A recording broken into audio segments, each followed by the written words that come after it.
Bonjour à toutes et à tous. Je continue donc, on va dire, l'explication des différentes familles d'âmes. J'en suis à la couronne, j'en étais à la couronne donc des alchimistes, plus exactement à la couronne des puissances, et je vais vous exposer évidemment aujourd'hui vous parler plus exactement, plus en profondeur, de la couronne suivante qui est la couronne des vertus. Donc la cinquième couronne, 1, 2, 3, 4, 5. Cette cinquième couronne, appelée couronne des vertus, est régie par Michael. Et derrière cette couronne se cache la famille des guerriers de, de lumière, combattants de lumière. Alors il y a des êtres qui n'aiment pas trop le terme guerrier. Il faut le voir au sens être qui vient pour pouvoir s'outiller, tout simplement. Et non pas faire la guerre. Hein. Ce ne sont pas des êtres qui vont faire la guerre, ce sont des êtres qui vont pouvoir mobiliser des outils en eux. Pourquoi couronne des vertus? Parce que ce sont des êtres qui vont travailler sur le bien et le mal, tout simplement, ce qui est vertueux, ce qui est juste et pas juste. Les êtres qui vont donc rentrer dans la famille de Michael vont petit à petit revêtir les couleurs de Michael dans le temps. Donc il y a de jeunes guerriers qui portent encore les couleurs des alchimistes un peu rosés. Il y a des guerriers vraiment, on va dire, prêts à se battre auprès de Michael et qui revêtissent ces couleurs jaune solaire, bleu roi et or. Et il y a des êtres qui vont bientôt rentrer dans la famille suivante et qui vont commencer à prendre les teintes de la famille suivante, donc en étant dans les bleus, un petit peu mauve, lorsqu'ils seront appelés par la famille des passeurs d'âme la suivante. Donc il y a un panel de couleurs au niveau des auras pour chaque famille, entre la jeune âme qui vient de rentrer, celle qui est vraiment dans la famille et celle qui commence à en sortir pour rentrer dans la suivante. Ça c'est vrai pour toutes les familles d'âmes.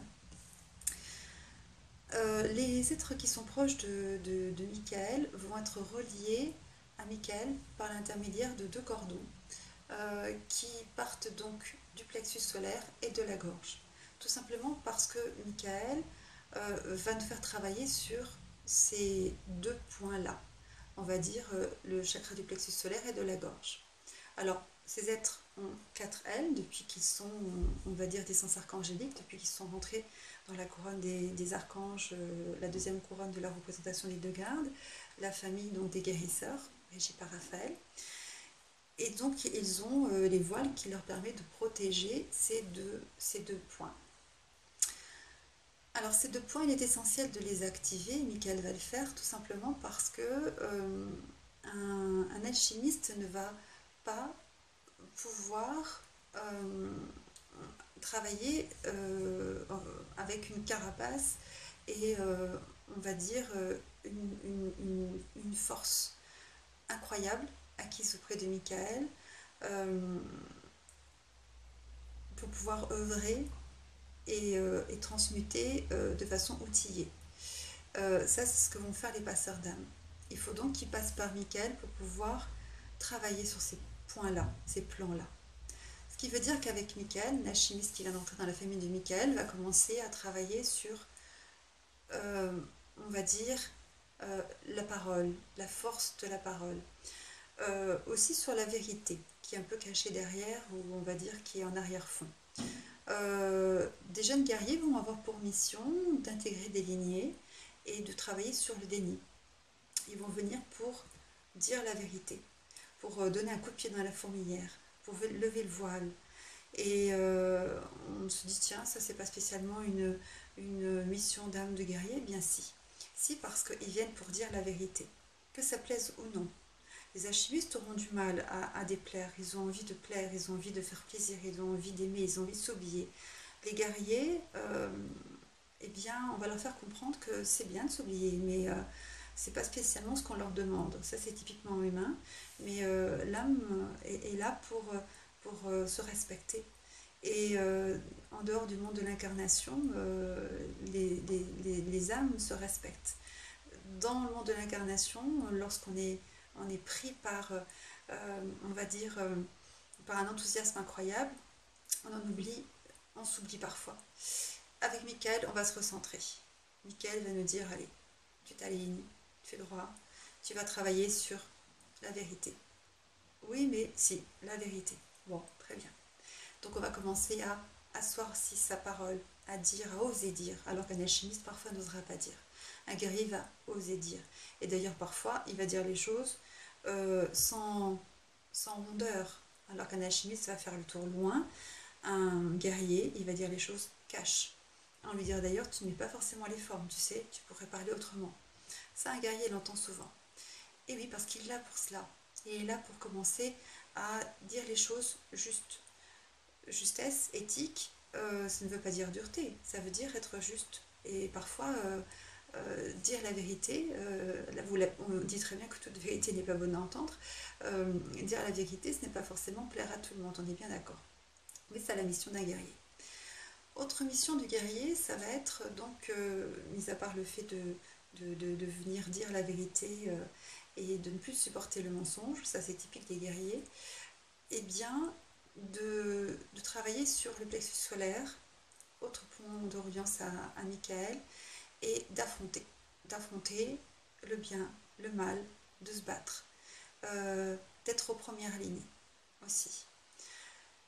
Et donc de ne pas se cacher, mais d'être devant, de se positionner devant. Encore une fois, d'oser être devant, oser dire, oser se positionner de façon juste. C'est pas toujours évident pour un être qui a été alchimiste auparavant.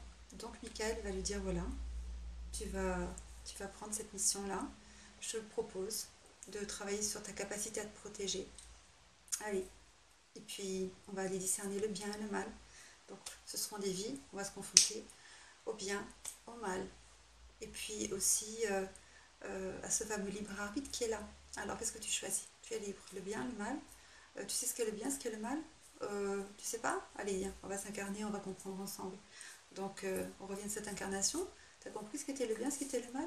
Je commence. T'as compris ou t'as pas bien compris? Je crois que tu crois, on recommence, ainsi de suite. Donc, ce seront des vies vraiment. Et les êtres qui sont guerriers vont me dire, mais j'ai des vies incroyables parce que je me confronte à des êtres qui sont durs, j'ai des missions dures, j'ai des missions où je dois me battre. Je voudrais, je voudrais je voudrais vraiment baisser les armes, j'en ai assez de me battre, et pourtant il faut que je me batte, et je sens que je dois, et oui, je dois dépasser.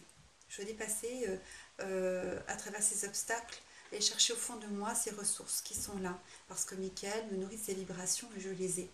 On ne peut pas les avoir comme ça de nous-mêmes, on les a parce qu'on est nourri par des êtres qui sont tellement en accord avec ces vibrations, qui vont pouvoir nourrir et nous donner cette éthique, cette justesse, cette droiture. Et petit à petit, eh bien, on sera capable d'affronter en effet et de discerner. Autre capacité que nous allons acquérir avec Michael, parce qu'il y a des alchimistes qui ne discernent absolument pas, des êtres qui sont vraiment on va dire, dans la lumière, d'êtres qui vont abuser d'eux et qui vont les parasiter, les vampiriser, eh bien là, non, on va discerner le bien, le mal, le bien, le mal. Donc ça, c'est vraiment important. Ce discernement, Michael va nous le donner, ainsi que des outils pour couper. Donc, c'est un tout autre être qui va sortir de la famille des guerriers, donc de Michael, que celui qui sera rentré avec les mémoires de Kamael des alchimistes. Et c'est vraiment nécessaire, c'est vraiment très très important de travailler et d'acquérir, on va dire, toute cette panoplie d'outils très affûtés, très très très importants pour évidemment les futurs êtres enfin les êtres qui vont être dans l'autre famille qui les attend, les passeurs d'âme. Donc auprès de Michael, eh bien, les êtres qui vont sortir de la famille ou de la couronne des vertus seront des êtres qui oseront dire, qui ne supporteront pas le mensonge ou l'injustice et qui pourront se battre, qui pourront se positionner devant. Il y a aussi des guerriers qui, dans certaines vies, vont rentrer enfin, à qui il va être demandé de protéger, et juste de protéger. Et à ce moment-là, ce seront des êtres qui auront vraiment, qui se refermeront dans une cellule, dans la cellule qu'ils formeront avec l'aide qui protège ou la famille qui protège. Et ce sont des êtres très loin des soignants qu'ils ont pu être lorsqu'ils étaient alchimistes, comme la plupart des guerriers d'ailleurs. Hein. Ils sont souvent pas vraiment dans le soin. C'est pas très très compatible. Et ils seront en tout cas, ce sont des êtres qui sont très pudiques. Il faudra aller chercher, percer la carapace pour aller chercher ce cœur évidemment de guerrier qui est toujours là, de combattant de la lumière qui est là. Parce qu'il ne faut pas oublier que Michael est un être qui est un protecteur du sacré, qui a un cœur et un amour incroyable. Donc les guerriers ne sont pas des êtres durs, ce sont des êtres à qui on demande d'être plus juste envers eux-mêmes, d'oser dire, d'oser faire, de se respecter davantage, de discerner. Donc ils sont beaucoup plus de... Ils ont une conscience plus éveillée des lieux aussi parfois. Un endroit qui... voilà, ils ressentent des énergies, il faut nettoyer. Ils sont plus tranchés, et moins dans la rondeur, on va dire, que les alchimistes. Mais ce sont toujours des êtres d'amour qui sont là pour se positionner autrement. Il faut bien qu'à un moment donné, on se positionne autrement pour pouvoir continuer à s'élever encore et encore. Sinon, on resterait un peu désarmé et on est là pour apprendre, apprendre et apprendre. Donc voilà pour la famille des guerriers. Euh, Couronne des vertus, être magnifique, merveilleux, au grand cœur, il ne faut pas l'oublier.